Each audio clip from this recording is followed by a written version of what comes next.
Hello everyone. तो दूसरा story पढ़ते हैं। Crop in Sudan. Corp.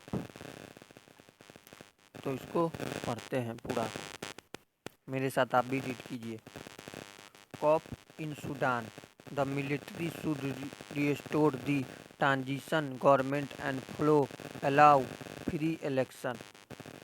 The move by Sudan military to dissolve the sovereignty council where it shared power with civilian leader has through the African country fragile transition for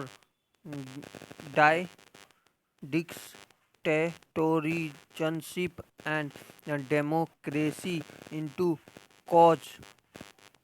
Almost 3 years ago, tens of thousands of Sudanese rose against the regime of Umar al-Bashir in what they call a revolution that eventually led to the director fall in April 2019. Ever since, the military and leader of the civilian movement came together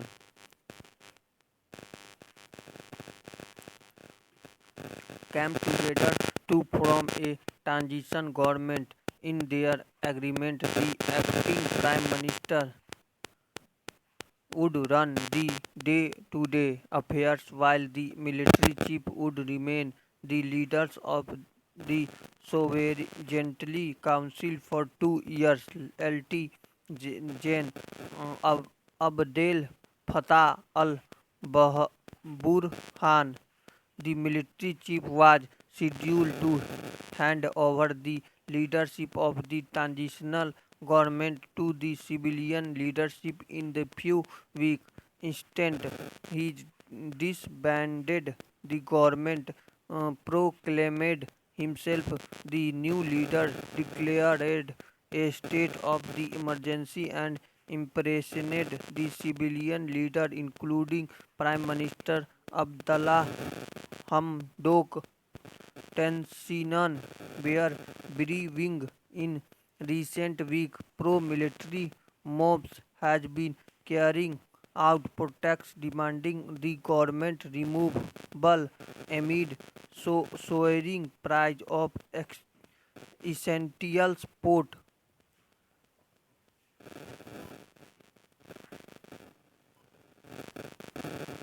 Sudan, the country's largest port on the Red Sea, has been blockaded by the tribal group.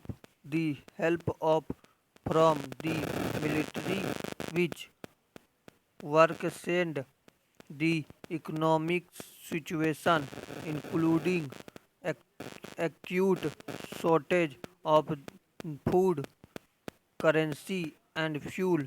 The civilian leadership had accused the military of exploiting the economic crisis. The overthrow of the Bashir regime and the promised democratic transition were the best hope for Sudan to end its international isolation.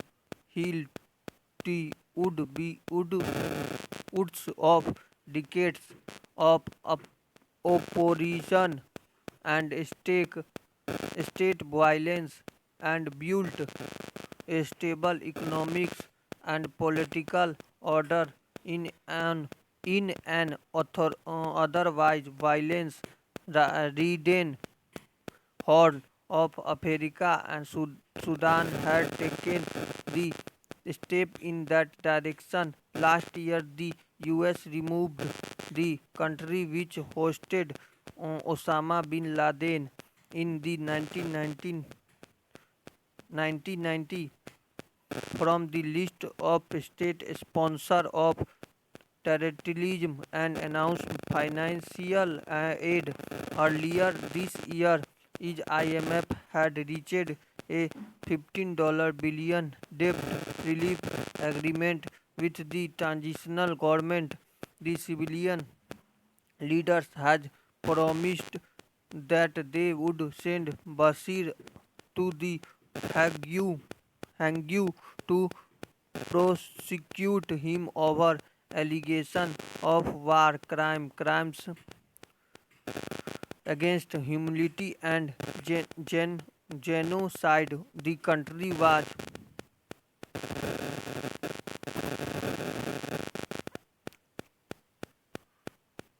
also generic up to organize the first free and fair election in decade, but the power hungry general appears to be more concerned about protecting their interests, which they feared would be at risk had a domestic government taken full control of the country. After all, Sudan military can not absolve itself from whatever allegation Bashir is facing, but this time it is faced two steep challenges from the public. The protects who brought down Bashir are back on the street fighting the security personnel. A violence showdown is most likely. Jane Burhan should distinct for from more violence. The military should release all the arrested leaders, restore the transition government, and let free election decide the future of the country.